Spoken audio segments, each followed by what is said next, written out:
Buenos días, buenas tardes ya, ¿no? Buenas tardes a todos. Ya son las 12:10, entonces podemos empezar, ¿no? Me confirman, por favor, si me escuchan a través del chat, me escriben si es que se está escuchando para saber que está todo ok para poder empezar. Sí, profesor, se escucha fuerte y claro. Gracias, muchas gracias. Muy bien, entonces vamos a empezar.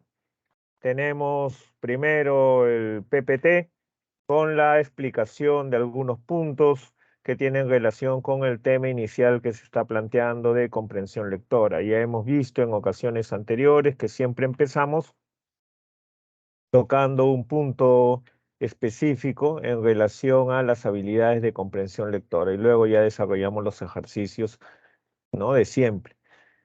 Vamos a plantear el PPT y luego ya vamos a pasar al Word con los textos y las preguntas, ¿no? A manera de ejercicios. Vamos a ver entonces.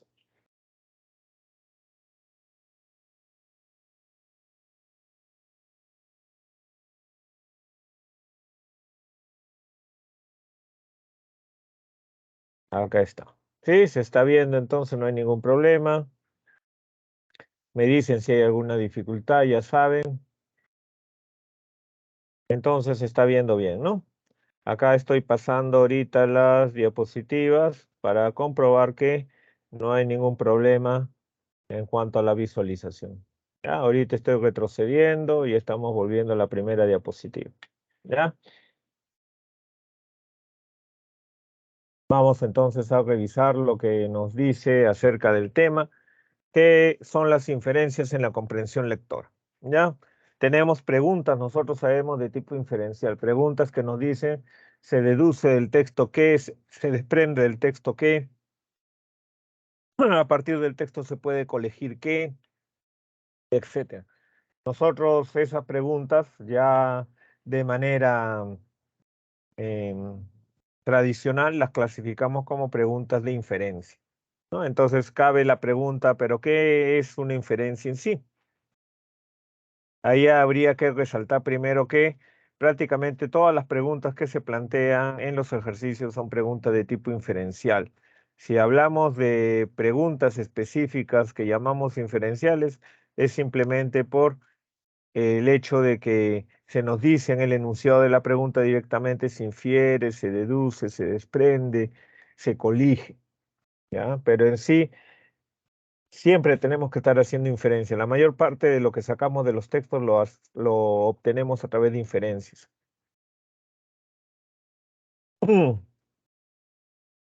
Se nos dice acá sobre prototipo inferencial. El caso paradigmático de inferencia estriba en obtener una conclusión a partir de ciertas premisas por medio de una derivación rigurosamente fuerte, como la estudiada por la ciencia y la lógica formal. Es el caso de la deducción. ¿Sí? Entonces, primero tenemos acá una serie de términos que ya no resultan extraños porque ustedes han visto también algunos de estos aspectos en otros cursos, como filosofía, lógica, ¿no? Primero hablamos de caso paradigmático, de un paradigma, de un prototipo. Prototipo, paradigma, ¿qué significan esas palabras? ¿A qué le llamamos un prototipo? ¿A qué le llamamos un paradigma?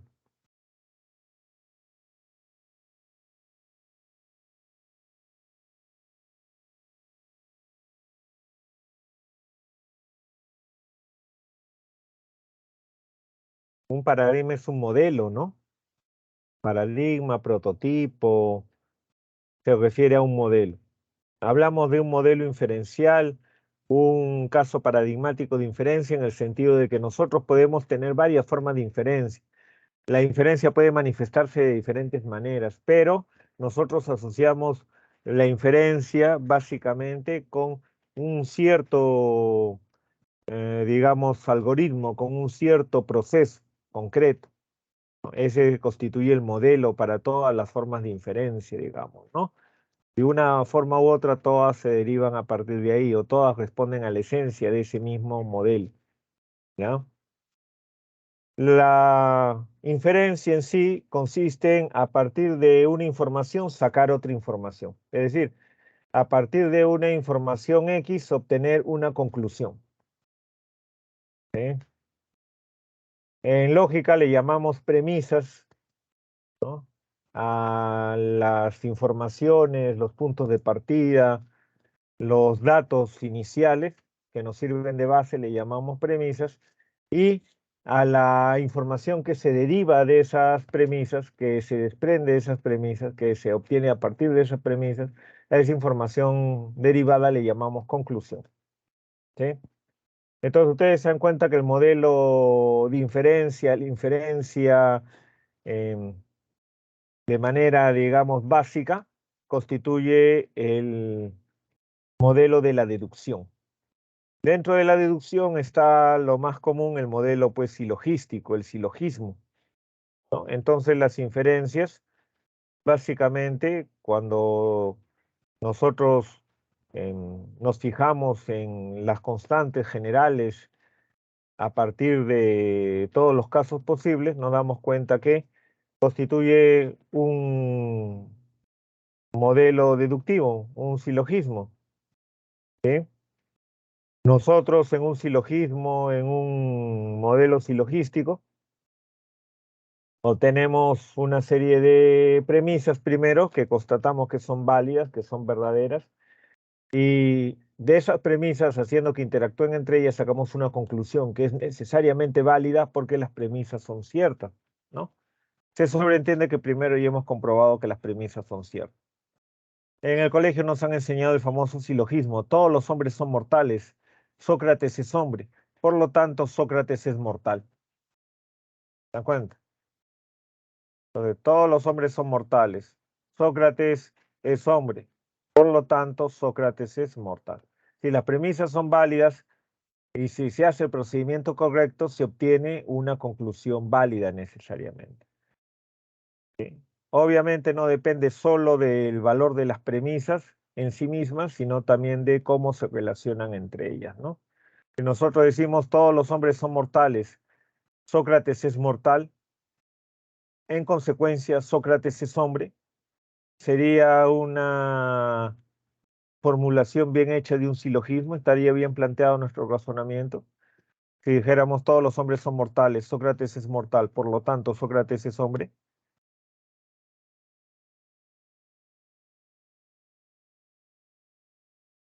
¿Estaría bien o no razonar así? No. No, ¿no? Porque Sócrates puede ser el nombre de mi perro, ¿no? Mi perro se puede llamar Sócrates. Mi perro, como todos los perros, es mortal, pero no porque sea mortal mi perro significa que mi perro sea un hombre. ¿Se dan cuenta? ¿No? A pesar de que las premisas pueden ser válidas, la conclusión, si es que está mal formulado el silogismo, no va a ser válida. Por eso es que el modelo deductivo, la deducción, el modelo silogístico se toma como base, porque es una forma de razonamiento que, bajo ciertas condiciones, es muy segura. Por eso se dice que es una forma de razonamiento fuerte, porque es muy segura, ¿no? Podemos confiar, si está bien planteado, si sigue una serie de reglas que se estudian en lógica, podemos entonces llegar a conclusiones válidas, muy importantes a través de esto, ¿no? La ciencia ha hecho eso, ¿no? Gran cantidad de conocimiento científico que tenemos es válido, estamos seguros de esa validez porque se ajusta perfectamente a un modelo deductivo. ¿Sí? Dice acá, los mamíferos son animales de sangre caliente, el hombre es un mamífero, por lo tanto se infiere que, ¿qué se inferiría ahí? Los mamíferos son animales de sangre caliente, el hombre es un mamífero, por lo tanto,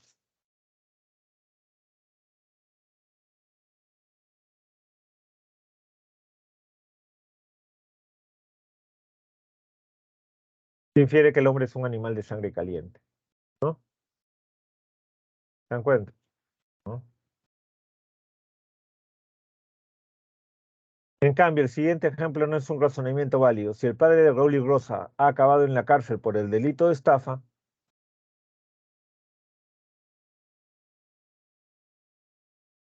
fíjense, de repente nosotros hemos escuchado ese tipo de razonamientos, ¿no?, en la vida cotidiana y no nos damos cuenta que es un razonamiento incorrecto. Claro, acá falta todavía, ¿no? Pero hay mucha gente que hace razonamientos partiendo de premisas como esas, ¿no? probablemente Raúl y Rosa sigan los mismos pasos. ¿Se dan cuenta? Es un razonamiento incorrecto. Pero ¿cuántas veces hemos escuchado, o estamos escuchando ahorita incluso, que juicios de valor se basan en ese tipo de razonamiento? ¿Mm? ¿Se dan cuenta? Por eso es importante saber cómo se debe hacer una inferencia, cómo se debe razonar. ¿Sí? Si el padre de Raúl Rosa acaba en la cárcel por el delito de estafa, se dan cuenta de esa premisa, por más que esa premisa sea válida, de esa premisa no se puede establecer esa conclusión. Porque ahí le faltaría lo que se llama pues un término medio, digámoslo así. ¿Se dan cuenta? ¿No? De una sola premisa, muchas veces no se puede sacar una conclusión válida, ¿no? A veces sí, pero hay que tener cuidado de cómo se hace, ¿no? Porque uno puede caer en el error. Si dijera, si el padre de Raúl y Rosa acaba en la cárcel por el delito de estafa y la propensión al delito se transmite de padres e hijos, entonces sí podríamos decir, ¿no? Si el padre de Raúl y Rosa acaba en la cárcel por el delito de estafa y el crimen obedece a una razón genética, probablemente Raúl y Rosa también sigan los mismos pasos, ¿no? ¿Se dan cuenta? ¿No? Pero ahí viene el problema, ¿ven? Se dan cuenta, le falta un término medio. Muchas personas cuando hacen ese tipo de razonamientos en la vida cotidiana es porque asumen como válido un término medio implícito, que no lo verbalizan, pero en su cabeza ese medio implícito está ahí y lo aceptan. Y de ahí sacan una conclusión errónea. Incluso fíjense, si nosotros le pusiéramos ese término medio que se transmite por herencia el delito, el crimen, aún así no se podría sacar necesariamente esa conclusión como válida. Porque cuando dice, si el padre de Raúl y Rosa acaba en la cárcel por el delito de estafa, ahí, por ejemplo, se estaría asumiendo que el que acaba en la cárcel por un delito efectivamente ha cometido un delito, ese delito que le imputan. Según nuestra experiencia del mundo, todos los que están en la cárcel acusados de un delito han cometido verdaderamente ese delito, son culpables verdaderamente. Uno podría asegurar que todos ahorita los que están en la cárcel, ahorita todos son culpables. ¿Podríamos afirmar eso? ¿Qué dicen? ¿Ustedes creen que todos los que están en la cárcel ahorita son culpables? ¿O todos los que son capturados por la policía por un delito son culpables automáticamente? ¿Lo creen ustedes? ¿Qué dicen? No, ¿no? Claro, entonces, por ejemplo, fíjense, nosotros para validar un razonamiento como este, previamente incluso tendríamos que asumir que el primer enunciado implica eso. O sea, se dan cuenta, muchas veces nosotros hacemos razonamientos a partir de una sola premisa y llegamos a una conclusión errónea. ¿Por qué? Porque a veces nosotros en nuestra cabeza tenemos premisas, digamos, intermedias que no verbalizamos, pero que asumimos como válidas y no son ciertas. Nosotros, para validar un razonamiento de este tipo, tendríamos que asumir como otra premisa adicional que todos los que están en la cárcel por un delito efectivamente tienen que haber cometido ese delito. ¿Se dan cuenta? ¿No? Por eso es muy importante saber razonar. En la vida cotidiana, si nosotros tenemos pensamiento crítico, nos vamos a dar cuenta pues que la gente razona de una manera muchas veces incorrecta y con eso nos trata de llevar por cierto camino y no debería ser así. Dice, ¿cuál de los siguientes razonamientos es un caso del prototipo inferencial? Si la recesión acabara, mejoraría mi economía. Como mi economía ha mejorado, se infiere válidamente que la recesión acabó. Y el otro dice, un país con mayor número de exportaciones cuenta con mayores divisas, pero ha aumentado el número de sus exportaciones, razón por la cual ha aumentado sus divisas. ¿Sí? Dice, ¿cuál de los dos sí es un razonamiento válido, digamos? ¿Cuál de los dos sí obedece al prototipo inferencial? Están preguntándonos cuál sí tiene un razonamiento válido.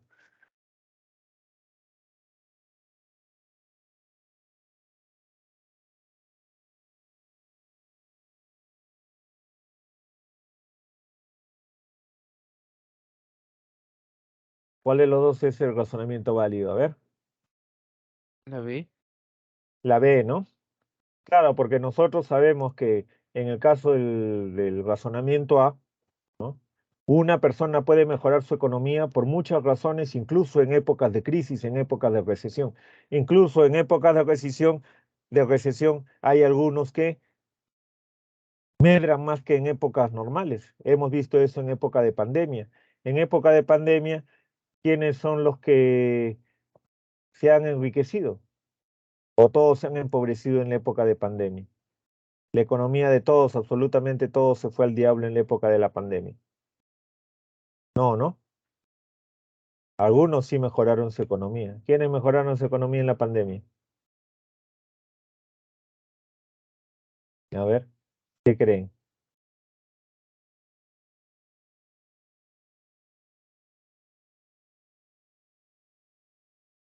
¿Se dan cuenta? Por ejemplo, las farmacéuticas, ¿no? Los que han vendido las vacunas se han llenado de dinero, ¿no?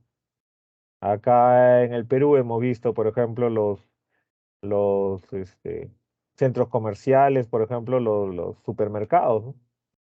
Porque la gente por el miedo de ir a comprar al mercado de abastos normal, ¿no? Por la gran cantidad de personas, ¿no? Iba al supermercado, por ejemplo, ¿no? Entonces han aumentado sus ventas y por lo tanto sus ganancias, ¿no? Por eso es que la A está mal, ¿no? Si la recesión acaba, mejoraría mi economía, eso es una premisa, ¿no?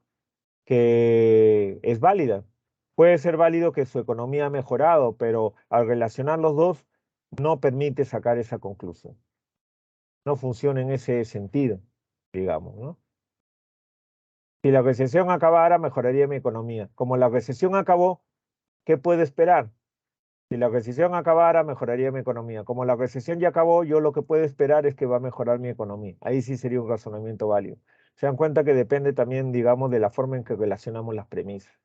En cambio, el otro sí, pues un país con mayor número de exportaciones cuenta con mayor número de divisas.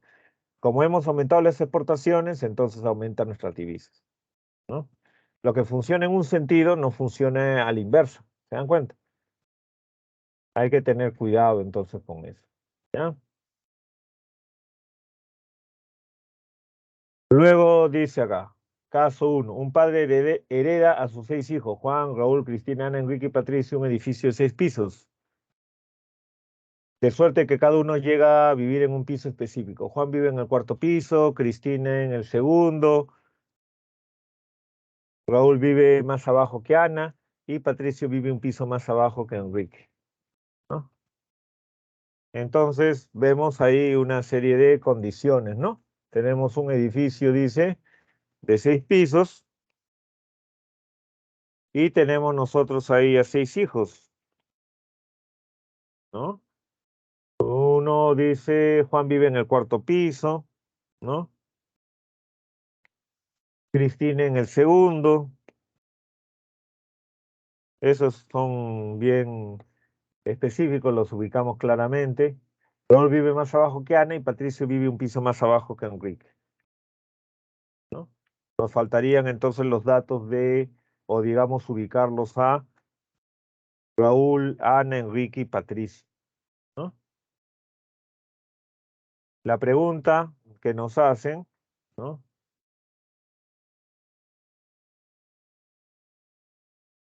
De lo anterior se deduce necesariamente que Juan vive en el tercer piso, Cristina ocupa el quinto, Patricio vive en el sexto piso, Enrique no ocupa el cuarto piso.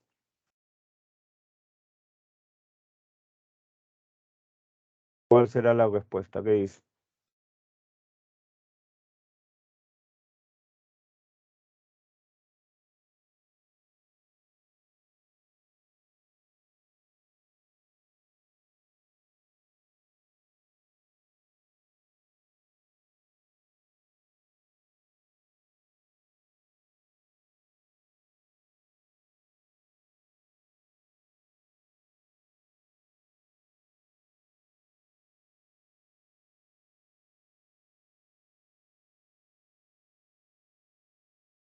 Necesariamente dice porque no se puede establecer con claridad la ubicación de todos, porque no hay hay suficientes datos para ubicarlos a todos.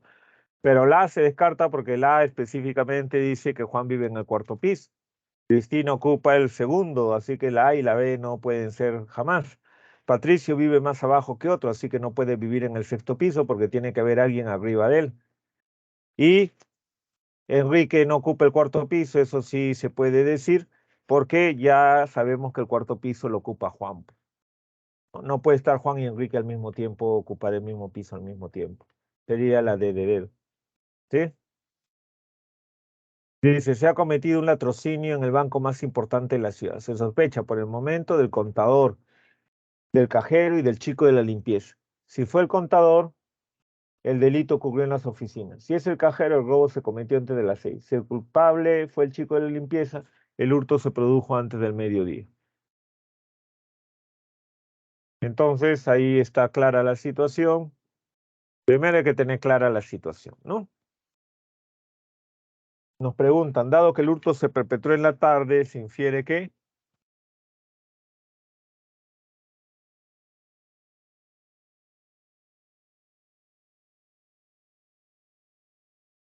La C. a ver, dicen por ahí la alternativa C. Los demás están de acuerdo. Pueden utilizar el chat también, ¿no? La alternativa C será el chico de la limpieza queda libre de sospecha. ¿Los demás están de acuerdo o no? Sí. Sí, ¿no? Porque si el culpable fue el chico de la limpieza, el hurto se produjo antes del mediodía. ¿Sí? ¿Se dan cuenta? ¿Ah? Como el hurto se perpetró después del mediodía, entonces no puede ser el chico de la limpieza. Sería la alternativa C. ¿No? ¿Está claro? No hay ningún problema hasta ahí, ¿no? Tenemos tipos de inferencia. Esto directamente no nos preguntan en los exámenes, pero es importante de todas maneras porque orienta nuestra atención, ¿no? Entonces, si nosotros estamos leyendo un texto antes de ir a las preguntas, nosotros hacemos un esfuerzo de inferir todo lo posible, ¿no? Nosotros no inferimos solamente en función a que nos preguntan, ¿no? Sino tenemos que inferir a cada momento que estamos leyendo. Tenemos que construir una imagen del texto a medida que vamos leyendo, ¿sí?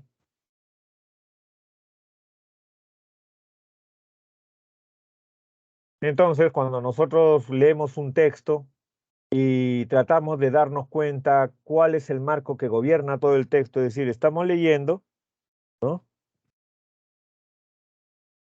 El texto nos habla acerca de una serie de cosas y nosotros decimos, entonces, en términos generales, el texto trata de tal cosa, antes de ir a las preguntas, ¿no?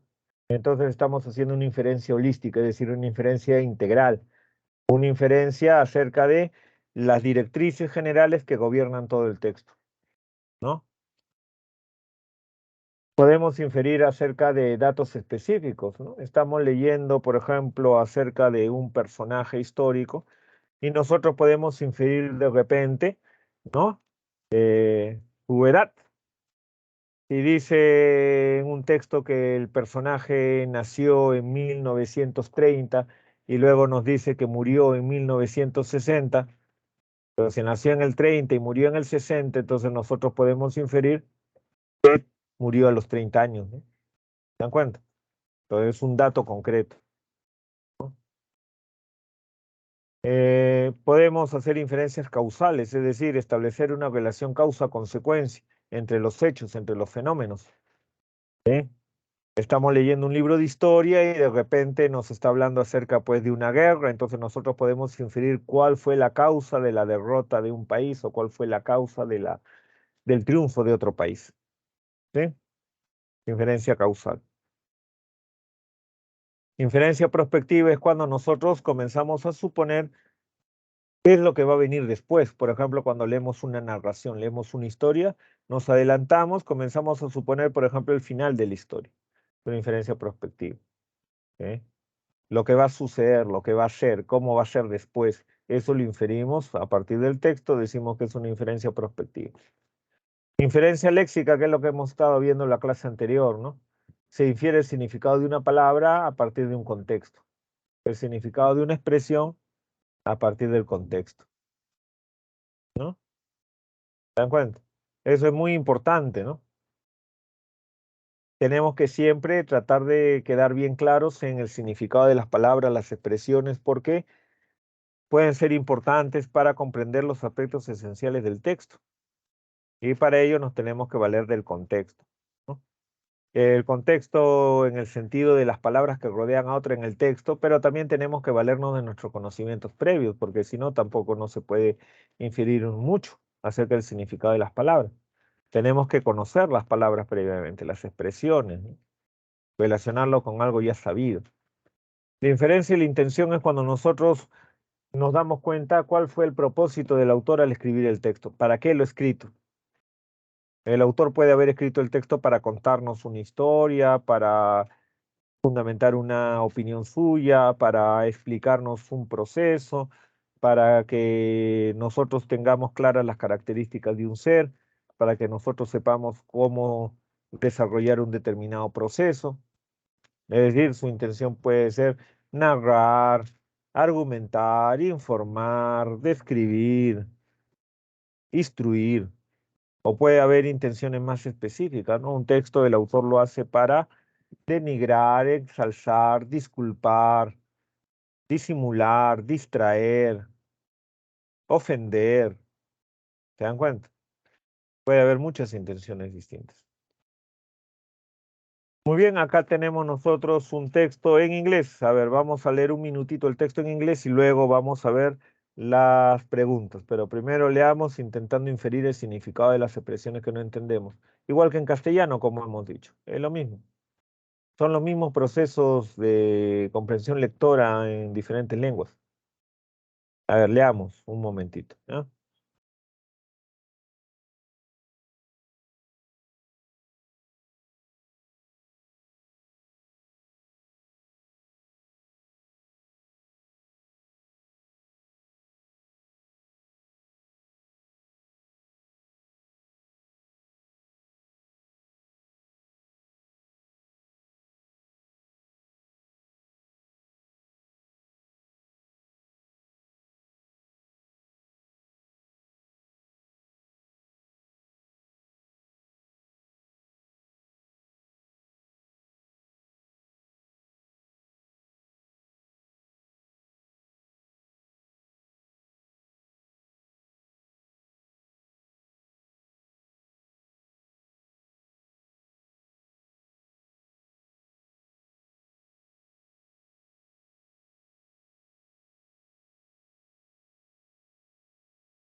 Muy bien, hemos leído este texto, un texto bastante importante, aunque como se dan cuenta, no es hecho ahorita, digamos, ¿no? Tiene relación inmediata con nuestro contexto, ¿no? Incluso acá en el Perú. Ahora en la mañana he estado escuchando, pues, en las noticias que se están registrando temperaturas récord en Piura, temperaturas que no se habían dado antes, ¿no? Ahorita se dice que están en 38 grados allá, ¿no? Digamos, comentarista señalaba, pues, que los expertos del CENAMI, ¿no? Esperaban, pues, que la temperatura llegara a esos niveles extremos, pues, en febrero o marzo ya. Pero en enero ya en Piura la temperatura ha alcanzado niveles que no se habían visto en ese mismo periodo, digamos, en años anteriores. En todos los países hay, ¿no? Problemas por el cambio climático. Dice, el cambio climático está afectando a todos los países de todos los continentes. está perturbando las economías nacionales y afectando vidas diferentes. Los sistemas meteorológicos, climáticos están cambiando. El nivel del mar está aumentando y los fenómenos meteorológicos, climáticos se están volviendo más extremos. Aunque se estima que las emisiones de gases de efecto invernadero caerán, ¿no?, alrededor de un 6% en 2020, debido a las restricciones de movimiento y las recesiones económicas derivadas de la pandemia de COVID-19, esta mejora es solo temporal. Una vez que la economía mundial comience a recuperarse de la pandemia, se espera que las emisiones vuelvan a niveles más altos, ¿no? Nosotros hemos visto en la época de la pandemia, pues, ¿no?, reportajes en la televisión donde se veía que ciudades que normalmente estaban, pues, en tinieblas casi por el smog, por la contaminación, estaban vacías, sin carros que pasaran por las calles, y el cielo pues ya se volvía a ver, ¿no?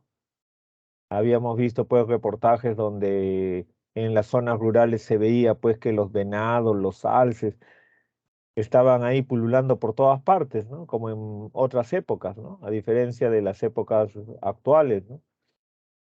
En los ríos igual, en los mares se veía gran actividad, ¿no? De nuevo, ballenas navegando, nadando en sitios que antes no se veía. ¿Por qué? Porque todo el mundo estaba encerrado en su casa, el hombre no salía a molestar a la naturaleza, entonces la naturaleza estaba recuperándose. Y como hemos visto, ¿no?, se cumple lo que se dice acá, ¿no? Después de que ya se bajaron todas las alertas de la pandemia, la actividad económica volvió a su cauce normal y ahora ya estamos con los mismos niveles de contaminación o peor que antes, ¿no?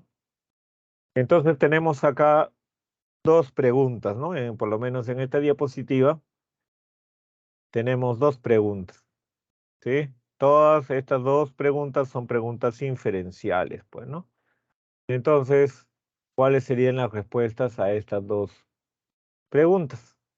La primera dice, se puede inferir de la leve reducción de la contaminación producto de la pandemia.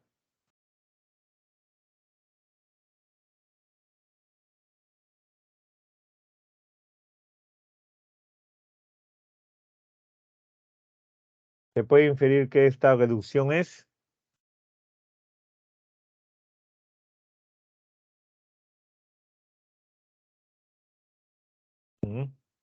La otra pregunta dice, ¿es posible deducir de que la palabra disrupción connota? Esa palabra tiene su equivalente en castellano, disrupción, ¿no?, que es calco del inglés, pues, ¿no? Nosotros en castellano castizo decimos, como hemos traducido, perturbación. Ahora es muy común que la gente diga disrupción. Entonces la primera pregunta sería, a ver, vamos a ver.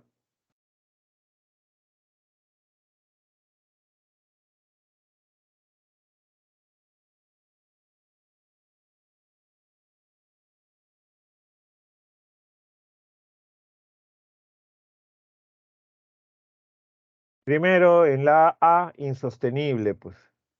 Claro, porque solamente se redujo porque fue un caso extremo, un caso de urgencia, emergencia por la pandemia que obligó a la gente a restringirse a sus hogares. Eso es algo, pues, aleatorio, es algo que es una cuestión coyuntural, que no evita el curso general de la historia, digamos. Entonces es insostenible esa reducción. Y efectivamente, no, apenas pasó la pandemia y ya se volvió a lo anterior. Disrupción connota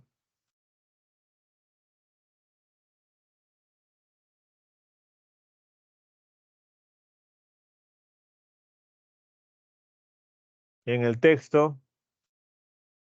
Disrupción se refiere a la economía, ¿no? El término disrupción en el texto se está aplicando a la economía. Cuando se dice que por la pandemia hubo una disrupción en la economía se está refiriendo específicamente a ¿qué? Una disrupción en la economía se paraliza, cae, se perturba profundamente, no se hace nada ya, ¿no? Sería entonces la recesión, pues, ¿no? A eso se le llama recesión, ¿sí? Hasta ahí está claro, se entiende, ¿no? No hay ninguna duda.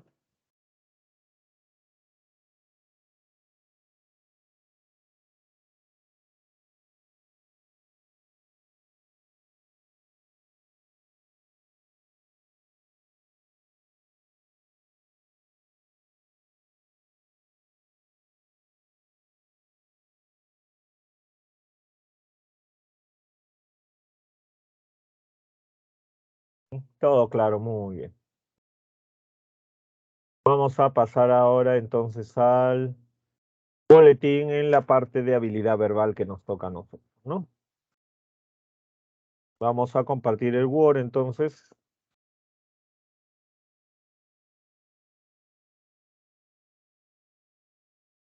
Muy bien.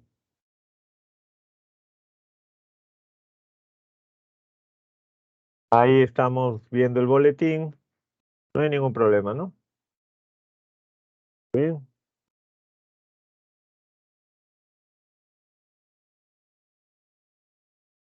Acá estoy avanzando las páginas para asegurarnos pues de que la visualización es adecuada. Y ahora estoy retrocediendo, ¿no? A la primera página. ¿Está claro? Vamos a empezar entonces. La explicación que hace al inicio de las inferencias ya lo hemos visto, ¿no? En términos generales. Lo que se amplía un poquito más es la función que tienen las inferencias. Tiene dos funciones, dice, generales. Permite establecer conexiones entre el nuevo material que exhibe el texto y el conocimiento ya existente en la memoria. Gracias a esta operación inferencial, el nuevo material se torna inteligible. Se construye una cierta organización que le da sentido al texto. Y en consecuencia, el lector puede apropiarse de la nueva información presentada. ¿Sí? El texto nos presenta algo y gracias a la inferencia es que nosotros establecemos la relación entre lo que estamos leyendo, el texto que tenemos delante y otros textos que hemos leído, ¿no? Eso es lo que se llama intertextualidad, pues, ¿sí? La intertextualidad es fundamental porque todo lo que nosotros leemos, todo lo que escuchamos, incluso podríamos decir todas las experiencias que tenemos de diferentes tipos, forman textos en nuestra memoria. ¿Se dan cuenta? Y cada texto nuevo que nosotros abordamos, lo entendemos en función a todo lo que tenemos en la cabeza, todos los textos que hemos leído antes, porque todo eso en nuestra cabeza forma una estructura. ¿Sí? ¿Se dan cuenta? ¿No? Por ejemplo, nosotros ahorita tenemos una situación, ¿no? Política, social, y escuchamos muchas opiniones desde muchos puntos de vista de diferentes actores políticos. Pero para entender claramente qué es lo que están diciendo, cuáles son sus posturas, qué es lo que se deriva de sus posiciones, tenemos que tener un conocimiento general de política, ¿no? Tenemos que saber varias cosas sobre política, sobre historia de nuestro país, sobre historia mundial. Si no, simplemente nos queda aceptar, ¿no? Como palabra bendita lo que venga a decir cualquiera, pues, ¿no? Como nosotros no podemos evaluar, analizar lo que nos dicen porque no tenemos con qué comparar, con qué conectarlo, entonces simplemente no inferimos nada, simplemente lo aceptamos, ¿no? Y ahí viene el peligro, pues, ¿sí? Entonces, esa capacidad que tenemos nosotros de relacionar todo lo que sabemos con lo nuevo que llega hasta nosotros, eso es, ¿no? Gracias a la inferencia, ¿ya? Y dice, permite cubrir las lagunas en la estructura superficial global del texto. Esto se refiere a que nosotros en la vida cotidiana, ¿no? Obtenemos cierta información de otras personas, pero no toda. ¿Se dan cuenta? Si todas las personas tuvieran que darnos toda la información con todo detalle en cada momento, imagínense, nunca acabaríamos. Un buen escritor sabe que hay cosas que tiene que decir en el texto y hay otras cosas que no es necesario decirlas porque el lector las puede suponer. Basta con que uno deje ciertas pistas. ¿Se dan cuenta? El exceso de información impide su correcta transmisión, ¿no? ¿Se dan cuenta? Si toda la información se transmitiera directamente, nunca se acabaría. No habría comunicación verdadera posible, ¿no? Entonces, lo que hace el autor de un texto es confiar en la capacidad del lector. Por un principio de economía lingüística dice algunas cosas y sugiere otras, ¿no? Ya el lector construye en su cabeza, ¿no? Para eso se basa el lector en lo que ya sabe, ¿no? Volvemos al punto 1 que mencionamos acá, ¿no? Para poder extraer nueva información de la información presente, tenemos que relacionarlo con lo que ya sabemos, ¿sí? Muy importante, entonces, se dan cuenta, los conocimientos previos. ¿Se acuerdan ustedes de este personaje Sherlock Holmes, no? Han visto también películas, dibujos animados, han leído sus historias, ¿no? Sherlock Holmes tenía una capacidad tremenda, pues, de deducción. Por eso era un gran detective, ¿no? Pero gracias a que Sherlock Holmes podía deducir todas las cosas que él, ¿no? Digamos, pues, se descubría. Era mago, era un genio intelectual. ¿Qué tenía Sherlock Holmes que le daba esa capacidad? ¿Ustedes se acuerdan que Sherlock Holmes siempre iba con su amigo, el médico? ¿Cómo se llama el médico amigo de Sherlock Holmes? ¿Se acuerdan cómo se llama el amigo de Sherlock Holmes? ¿Mm? ¿No se acuerda nadie? Si no han leído, por lo menos han visto las películas de Sherlock Holmes, las últimas, las de Robert Downey Jr. Ah, Watson. Watson, ¿no? Claro, muy bien, Watson, ¿no? Entonces Watson era medio bruto, ¿no? Cuando los dos iban a investigar un crimen, lo único que hacía Watson era estar mirando, ¿no? Porque el que hacía todo era Sherlock Holmes, ¿no? Y cuando Sherlock Holmes le explicaba a Watson, ¿no? Ahí quedaba claro pues que Watson no entendía nada. Lo que tenía Sherlock Holmes era conocimientos previos, pues. Sherlock Holmes iba a la casa donde se había cometido un crimen y la policía decía que había sido un robo. Y Sherlock Holmes decía, no, no ha sido un robo. ¿Por qué? Porque miraba de repente una pisada en el suelo y solamente mirando la pisada, por los conocimientos previos que él tenía, podía deducir cosas, ¿no? Por ejemplo, podía deducir que la pisada era de una mujer, por ejemplo, y no de un hombre. O podía deducir que la persona que había dejado esa pisada tenía tal o cual característica, por ejemplo, tenía una cojera, ¿no? En cambio, la policía, Watson, no, veían una pisada y simplemente veían una pisada. Decían, ah, esta es la pisada del ladrón, del intruso. Este es el que lo mató. Y listo, se acabó. Caso cerrado, ¿no? O Sherlock Holmes llegaba a un lugar, veía tres copas, ¿no? Por ejemplo, hay un caso donde Sherlock Holmes llega a una casa donde han cometido un asesinato.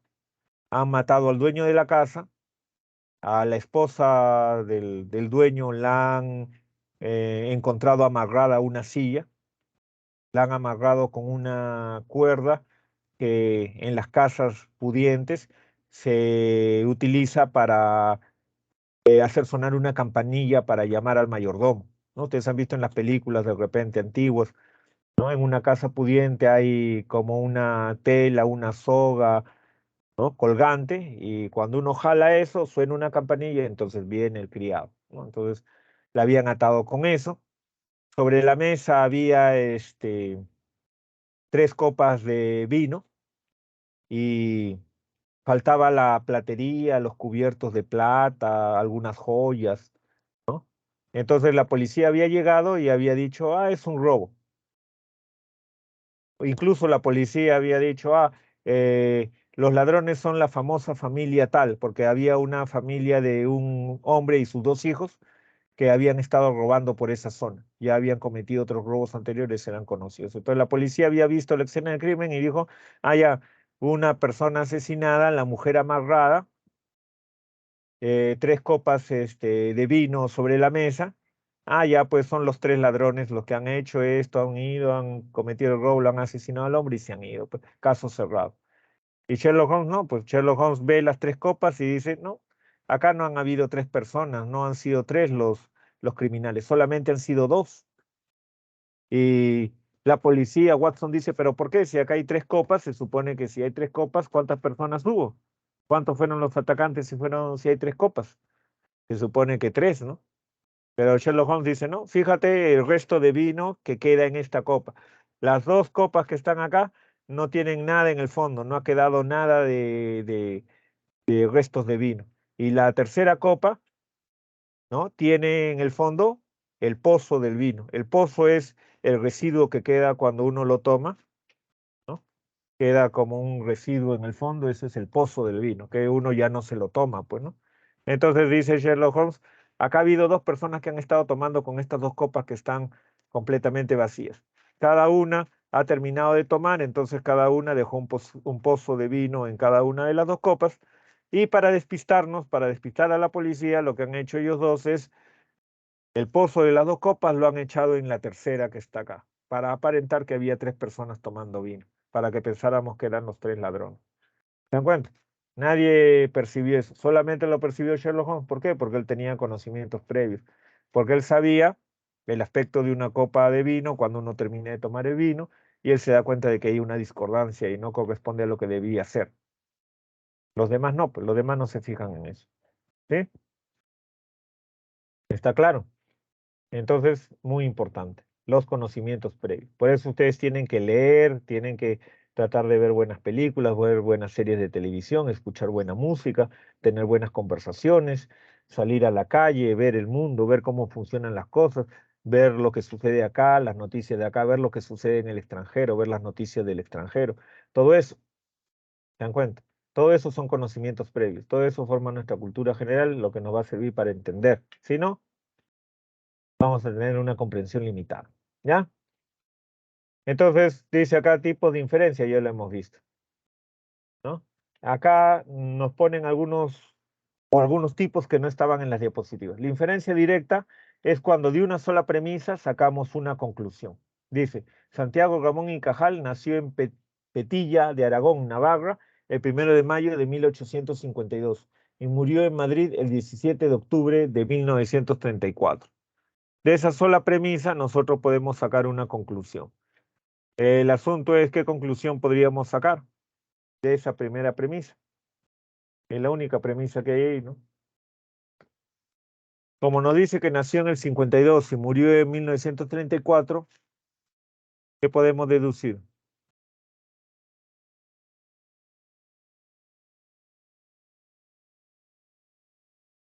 Que vivió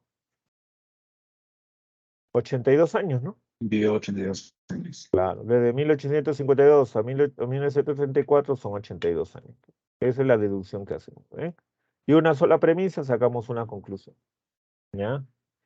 La ventaja acá es que es una premisa, ¿no?, que nos da una serie de datos bien precisos, y a partir de esos datos bien precisos podemos sacar sin temor a equivocarnos una conclusión válida, ¿no? El problema, como les dije cuando veíamos la diapositiva, es que hay gente que parte de una premisa que de repente no es tan clara, o parte de una premisa que es ambigua, parte de una premisa que está insuficientemente planteada, y uno a esa premisa, uno le añade cosas en su cabeza, uno lo relaciona con otra serie de premisas que no están ahí en el texto, pero que uno asume que necesariamente se asocian con esa premisa. Y a partir de todo eso sacamos una conclusión que resulta errónea. En cambio acá no, pues acá es una cosa directa. Para que sea válido tiene que ser, como dice el término, una inferencia directa. De los datos que aparecen en la premisa se desprende necesariamente esa conclusión, ¿no? Y la inferencia indirecta es cuando hay varias premisas para sacar una conclusión. El clásico silogismo tiene 2 premisas y llega a una conclusión. Hay, digamos, formas silogísticas con más premisas, ¿no? Está, por ejemplo, el Sorites. ¿Ustedes se acuerdan del famoso Sorites de Abraham Valdelomar? ¿Se acuerdan de una famosa frase de Abraham Valdelomar? Siempre se cita, ¿no? En literatura les habrá dicho el profesor, siempre se cita eso, ¿no? Dice, el Perú es Lima, Lima es el Jirón de la Unión, el Jirón de la Unión es el Palais Concert, y el Palais Concert soy yo, ¿no? Entonces, hay varias premisas, se saca una conclusión. Dice, todos los animales con alas pueden volar, el ser humano es un animal con alas. En consecuencia, claro que no necesariamente se dan cuenta, van a ser ciertas las premisas, entonces no llegamos a una conclusión válida, pues, ¿no? Eso es lo que sucede acá, ¿no? Partimos de premisas falsas y llegamos a una conclusión inválida, pues, ¿no? ¿Cuál sería la conclusión? En este caso, una conclusión inválida. ¿Mm? ¿Cuál sería la conclusión inválida? Todos los animales con alas pueden volar, el ser humano es un animal con alas, en consecuencia,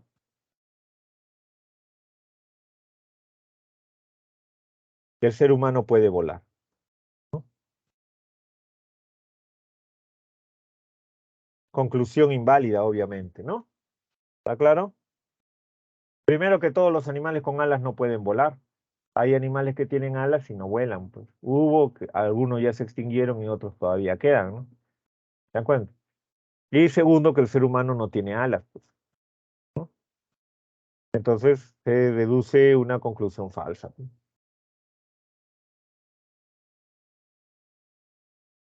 También hay inferencia deductiva e inferencia inductiva. La inferencia deductiva es la más común.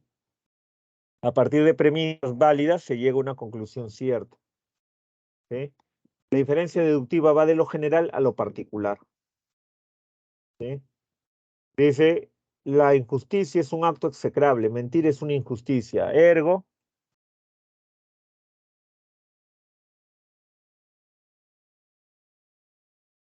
el típico silogismo es deductivo, pues, ¿no? La injusticia es un acto execrable, esa es una premisa general, es una ley, digamos, ¿no? Moral. La injusticia es un acto execrable. Mentir es una injusticia, entonces,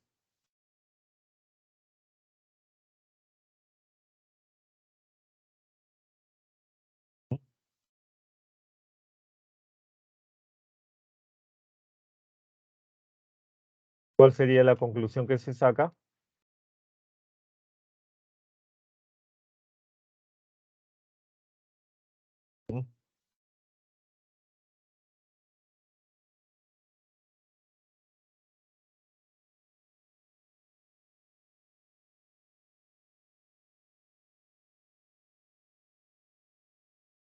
Entonces, mentir es un acto execrable, claro, ¿sí? Mentir es un acto execrable.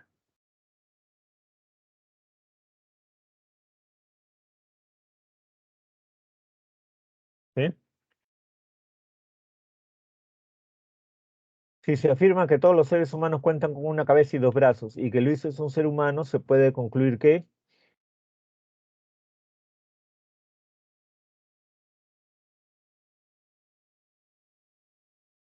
a ver, ¿qué dicen por ahí? Ya varios están participando desde el inicio, ¿no? Pero hay otros que todavía no se han manifestado, ¿no? Y lo ideal sería que todos en algún momento se manifestaran, ¿no? Para saber que estamos participando, estamos compartiendo. Eso es lo bonito de una clase, compartir, ¿no? Ya Jonathan participó hace un ratito, Mayra, Marina, Ray, ¿no? Ya han estado participando en diferentes momentos. Claro, por ejemplo, Marina dice, entonces Luis tiene una cabeza y dos brazos, pues, ¿no? Claro, si Luis es un ser humano y esa ley es para todos los seres humanos, eso se aplica también a Luis. Luis tiene una cabeza y dos brazos, ¿no?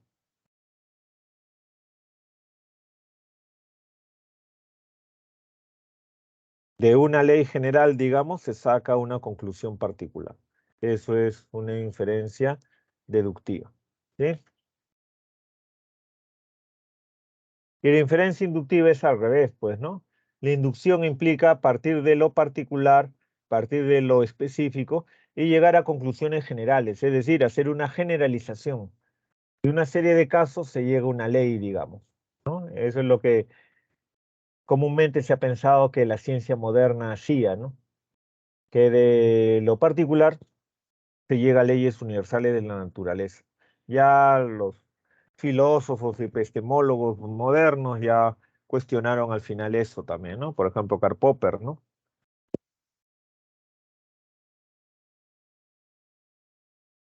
Dice, el león es un panterino y ruge, el tigre es un panterino y ruge, el jaguar es un panterino y ruge, el leopardo es un panterino y también ruge. Por lo tanto,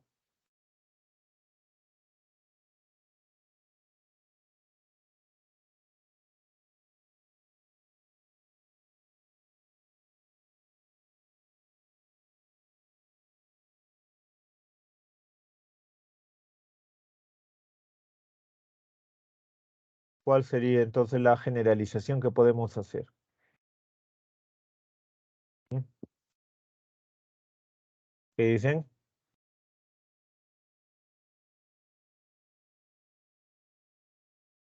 Claro, en términos generales, como todos esos son casos de panterinos, podríamos decir que todos los panterinos rugen. ¿Sí? Esa es la generalización que hacemos. Muy bien, Jonathan, Yadira, Ray, Daniel, varios que están participando ahí, ¿no? Una buena cantidad está participando en diferentes momentos. Eso está bien, ¿sí? Los demás no se queden también, los demás no se amilanen, en algún momento también participan, ¿sí? Gracias a todos por participar. Está bien así, ¿no? No se queden, ¿no? Dice, también puede establecerse una inferencia inductiva por analogía, aunque no sea general la conclusión, sino singular. Esta manera de razonar descansa sobre una generalización previa implícita acerca de todos los objetos que poseen los caracteres en el que se sustenta la analogía. O sea, podemos hacer una inducción que va de lo particular a lo particular. Dice, Lionel Messi, Ángel Di María y Alexis McAllister son jugadores profesionales de fútbol de Argentina. Sabemos que Messi y María son jugadores muy disciplinados. Entonces,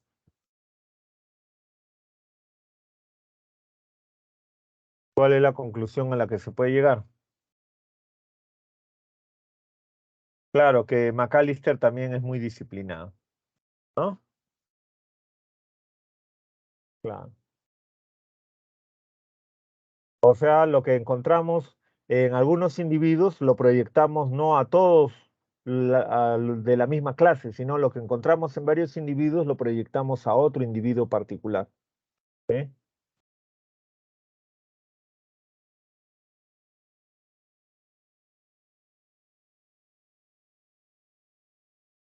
¿Está claro?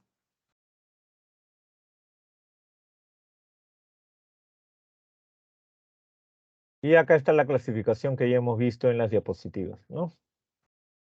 Dice, por ejemplo, un galimatías es un término usado para describir un lenguaje complicado y casi sin sentido, embrollado, lenguaje oscuro por la impropiedad de la frase o por la confusión de las ideas. En el Tesoro de la Lengua Francesa se dice que esta palabra existe desde 1580 en los ensayos de Michel de Montaigne y descalifica los demás orígenes propuestos, ¿no? Y expone la más reciente hipótesis del lingüista Henry R. Cajane, quien propone que se trataría de una expresión humanista extendida a partir de Bizancio, cuya base sería el griego, según Mateo, y haría alusión a la genealogía de Cristo. Evangelio según Mateo 1, 1, 17. Aunque la Academia Francesa lo mira con escepticismo, clasificándola como de origen incierto. Así pues, la palabra galimatías llegaría a la lengua española vía Francia, galimatías, del mismo significado, el cual era un discurso escrito ininteligible para el oyente. Esta palabra francesa viene a su vez del griego, ¿no?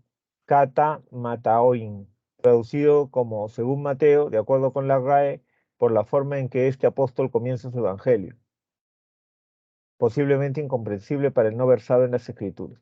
Para otros escritores la palabra proviene de Gali, latín para gallo, y del griego mateis, lo cual vendría a significar la enseñanza del gallo o enseñándole al gallo. Según esta versión, en la antigua Francia, todo abogado hacía sus alegatos en latín ante los jueces. Cuenta el relato que hubo un caso de un varón llamado Matías, quien peleaba por la propiedad de su gallo. El alegato se hizo grande y el abogado gritaba repetidamente que era el gallo de Matías, Gallus Matías, dando este abogado un discurso muy enredado e ininteligible.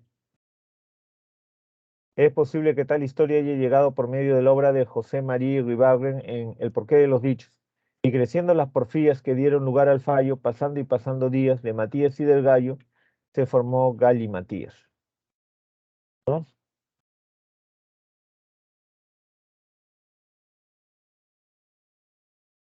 Hasta ahí está claro, se entiende, ¿no? Dice, se colige de la lectura que el tema que gobierna la lectura es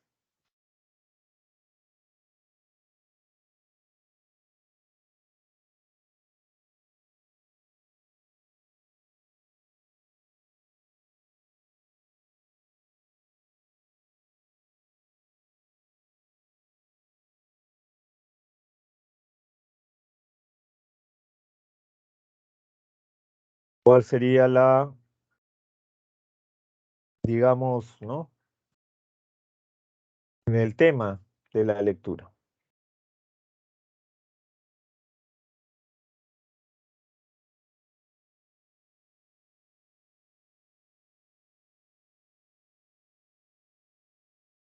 Por ahí dicen la C.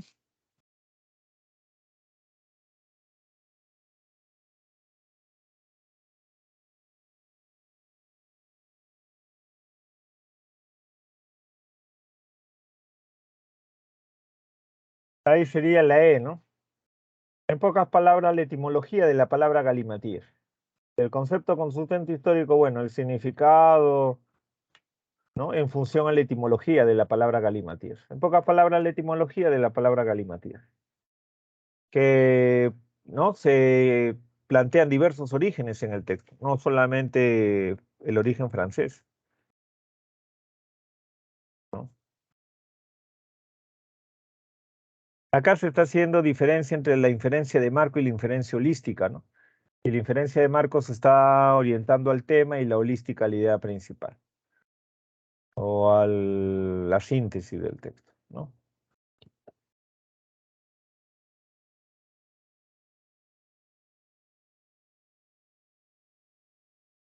Dice, decir que el plástico no es terrible es una opinión poco popular, sobre todo si se considera que es uno de los principales contaminantes en el océano y amenazante de la biodiversidad de los ecosistemas marinos.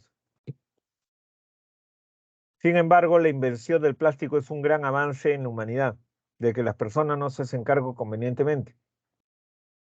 Y por ahí parece estar el problema.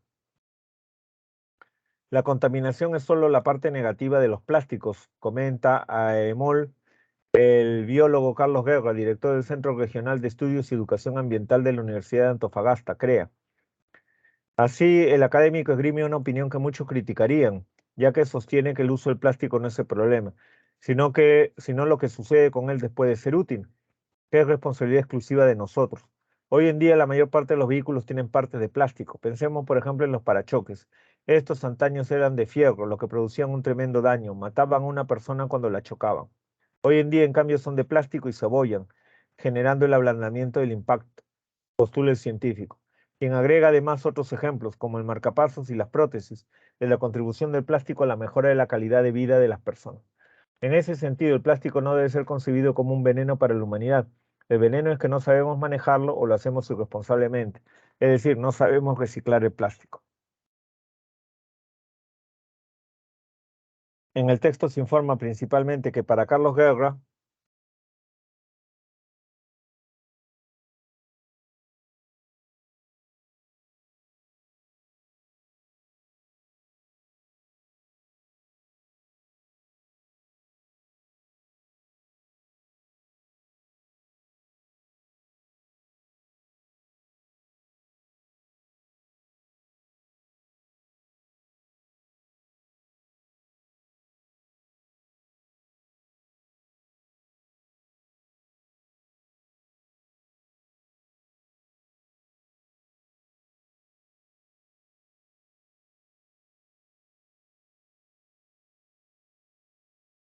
ahí sería la alternativa E, ¿no?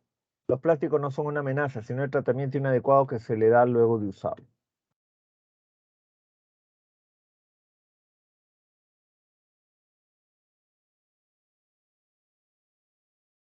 Inferencia de datos, dice. José Gabriel Condorcanqui Noguera, cacique de Pampamarca, Tuncazuca y Surimana, descendiente de doña Juana Pilcohuaco, hija del último Inca Tupac Amaru, ajusticiado por el virrey Toledo en 1572. Gozaba de un origen ilustre. Nació en Tinta el 19 de marzo de 1738. Vástago del matrimonio de Miguel Condorcanqui, gobernador de Surimana, y doña Rosa Noguera, quien falleció repentinamente en el mes de mayo de 1741 a la edad de 30 años. Al poco tiempo fallecería también su padre. Al quedar huérfano quedó bajo el cuidado de sus tíos maternos, quienes lo matricularon en el Colegio de Caciques de San Francisco de Borja en el Cusco, donde descolló por ser un estudiante muy aplicado. Posteriormente, aprovechando sus constantes estancias en Lima, asistió a clases de arte en la Universidad de San Marcos. A los 20 años contrajo nupcias con Micaela Bastidas, quien además de ser esposa fiel, fue una decidida consejera en la rebelión que inició Condorcanqui el 4 de noviembre de 1780 contra el sistema de corregimientos del virreinato peruano.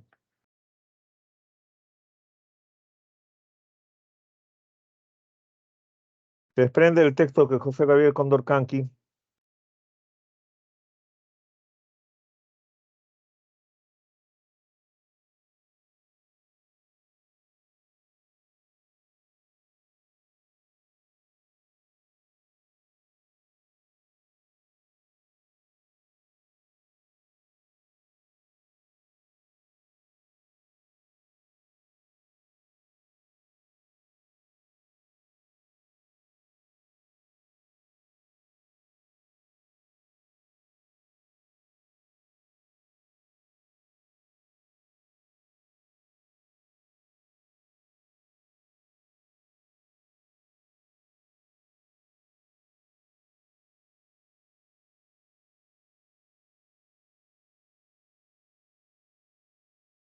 ¿cuál será entonces?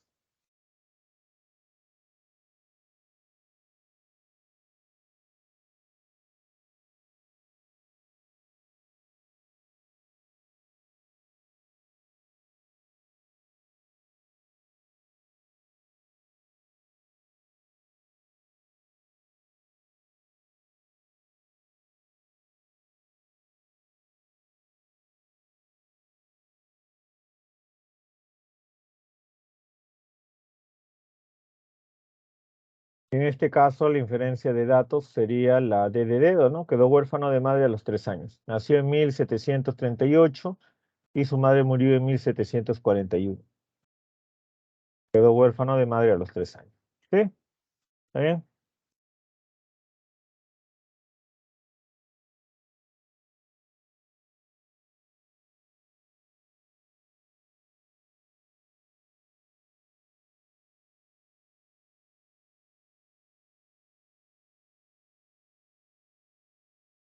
Luego dice, Carmen lleva una semana en su nuevo trabajo. Con 62 años, Carmen es la nueva barista que Starbucks ha contratado para una de sus tiendas en la colonia del Valle de la Ciudad de México. Las jornadas de trabajo para personas de la tercera edad como Carmen son de 6,5 horas al día con 2 días de descanso a la semana y 45 minutos de descanso cada día, más tiempo que el de otros baristas. Asimismo, cuentan con un seguro de gastos médicos mayores, seguro dental y un contrato indefinido. Carmen solo es una de las 13 millones de mexicanos que superan los 60 años y representan uno de los grupos más vulnerables de la población, debido a que solo el 30% percibe una pensión contributiva correspondiente a los años cotizados durante su vida laboral, según la Comisión Nacional de Ahorro para el Retiro CONSAR. ¿Mm? ¿No? Interesante, ¿no? Uno se jubila, pero tiene que seguir trabajando, ¿no? Dice, se colige del texto que la señora Carmen, pese a sus 62 años, se encuentra trabajando en Starbucks porque,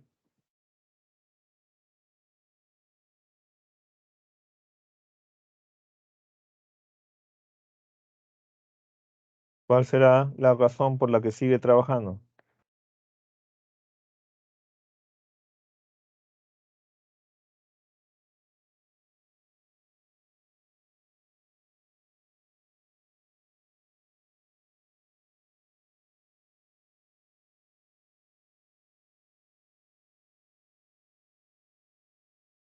Sería entonces, ya están respondiendo ahí, Yadira, Ana Milé, Jonathan, Mayra, Daniel, están respondiendo, ¿no? Muy bien. Entonces sería la alternativa B. Ahí dice en el texto, pues que, digamos, solamente el 30%, ¿no? Solamente el 30% dice, recibe una pensión contributiva correspondiente a los años cotizados durante su vida. O sea, el 70%, digamos, está fuera del sistema, ¿no? Está restringido, pues solamente atiende a una parte, atiende a algunos pocos. Inferencia prospectiva, dice. La selección argentina, que ayer se proclamó campeona del Mundial de Qatar, se embolsará un premio de 42 millones de dólares para su Federación Nacional de Fútbol, proveniente del fondo de 440 millones de la FIFA, correspondiente a los premios. Esta es la cifra más alta que ha recibido un campeón del mundo en la historia de este torneo, aunque no todo el dinero acabará en manos de los jugadores. Estos se quedarán con un buen monto. Francia, como subcampeona, se llevará 30 millones. Y dice, ¿cuánto dinero reciben los campeones del mundial? Premio en metálico, dice, otorgadas a las selecciones ganadoras, es por selección. ¿no? En 1982 hasta 2022, ¿no? 1982, 2,2 millones de dólares. Y en 2022, 42 millones, ¿no? O sea, el monto del premio para el ganador de la Copa Mundial ha aumentado tremendamente con los años, ¿no? A partir del gráfico se infiere plausiblemente que la próxima selección de fútbol que logre campeonar en la siguiente Copa Mundial masculina de la FIFA. O sea, en base al gráfico podemos suponer que en el futuro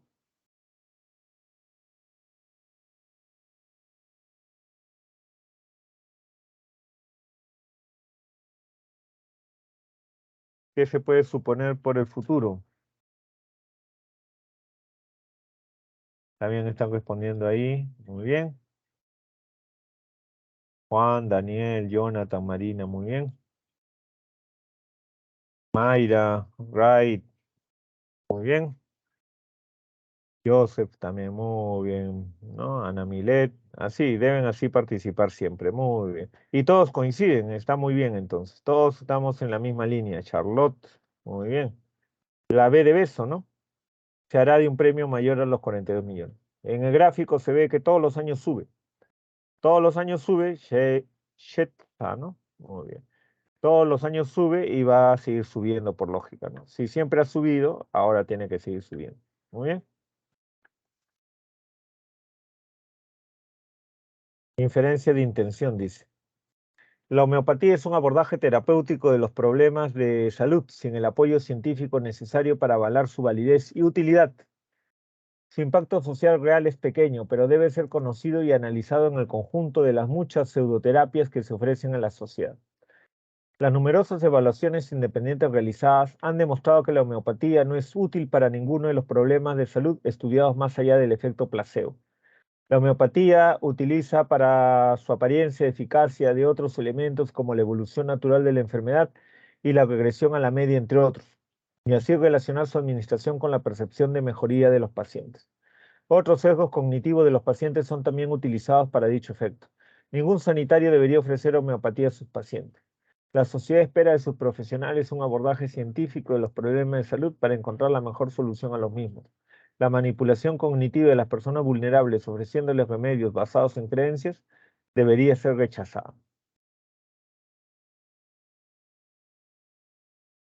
El autor está argumentando ahí, ¿no? Dice, se colige del texto que el objetivo principal del autor es...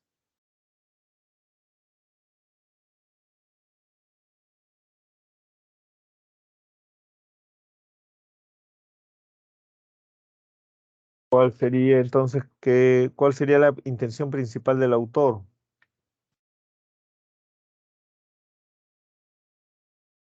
¿Qué es lo que pretende con sus alegatos?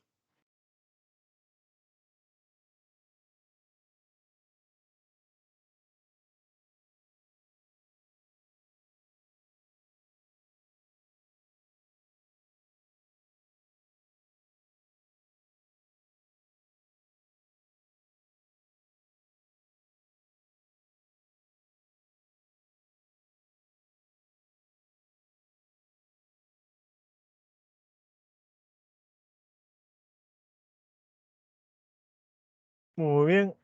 Ya están también participando Daniel, Mirela, Mayra, Charlotte, Marina. ¿Mm? Claro, la C de casa, ¿no? Dice al final ningún, ¿no? Personal de salud debería ofrecer, pues, ¿no? Curas homeopáticas, tratamientos que no están validados, pues, ¿no? La C, recusar el expendio de productos homeopáticos por carecer de base científica. La inferencia léxica dice el ejemplo, todos conocemos al gallinazo y desde nuestros primeros años tenemos un enigmático respeto por su vida. Todos lo hemos contemplado jugar con el viento al volar en múltiples ocasiones por las tardes en los campos, clavando su potente pupila sobre el suelo en busca de alimento. Nos ha distraído muchas veces su presencia en los tejados durante el frío de las mañanas. Todos conocemos los convites y orgías a expensas de hediondos mortecinos y nos hemos convertido en sus inconscientes paladines sin reflexionar ni un momento en su valor malévolo, en su obra perniciosa, en su papel de mosca gigante en la propagación de las enfermedades.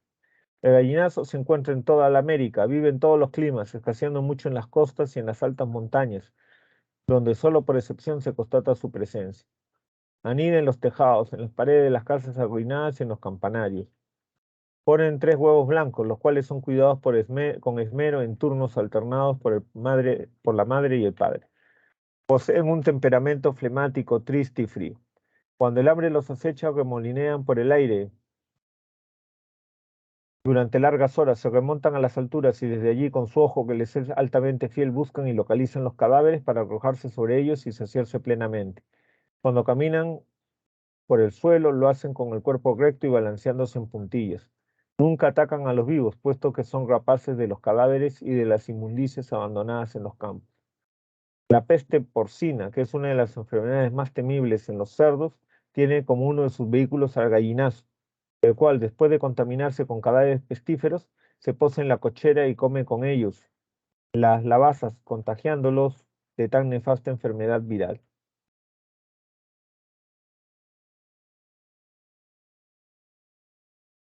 Se colige, deduce que la expresión papel de mosca gigante connota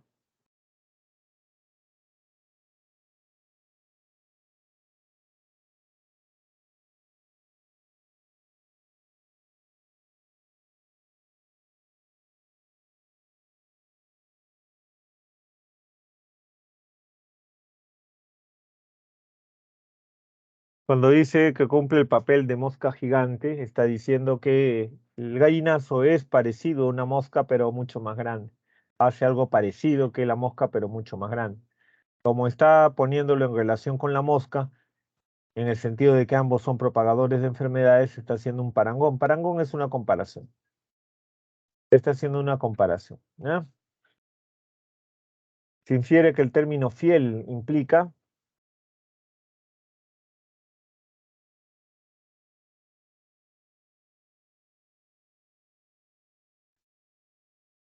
su ojo le es altamente fiel, dice.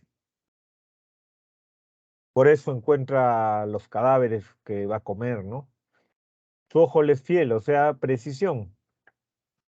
Le indica exactamente dónde encontrar la comida. Se deduce de la lectura que el verbo clavar,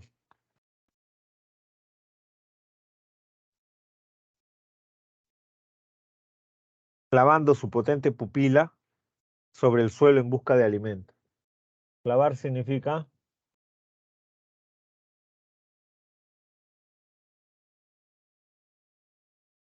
la B, fijar.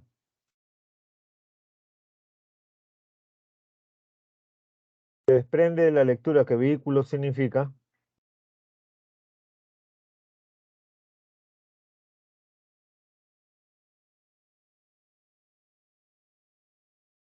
es vehículo de enfermedades. La peste porcina tiene como uno de sus vehículos a gallinas.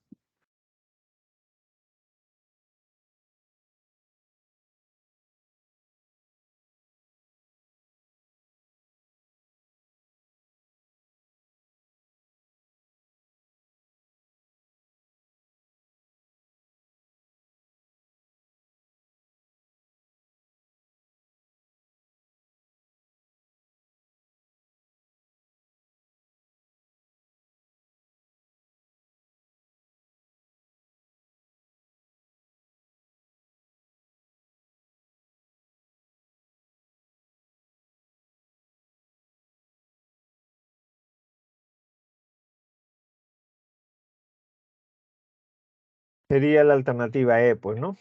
Es un agente vector, ¿no? Transmite la enfermedad. Es el sujeto que transmite la enfermedad. Transporte el agente patógeno que provoca la enfermedad.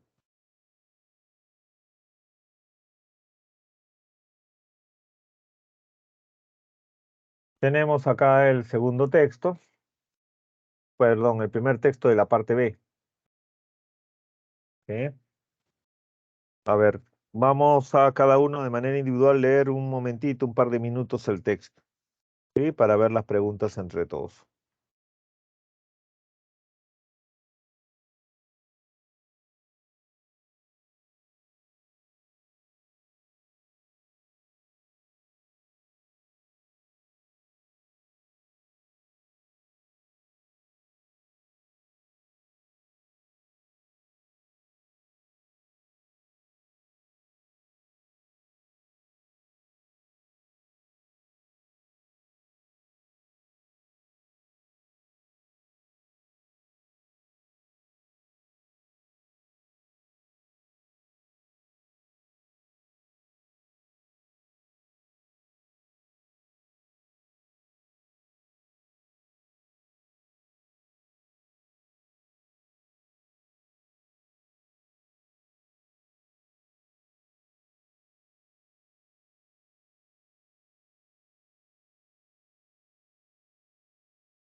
Muy bien, ya hemos leído entonces el texto, no hay ningún problema. Nos está hablando de qué, cuál es el tema, qué se plantea al inicio y eso se desarrolla, ¿no? ¿Cuál será? La pregunta 1.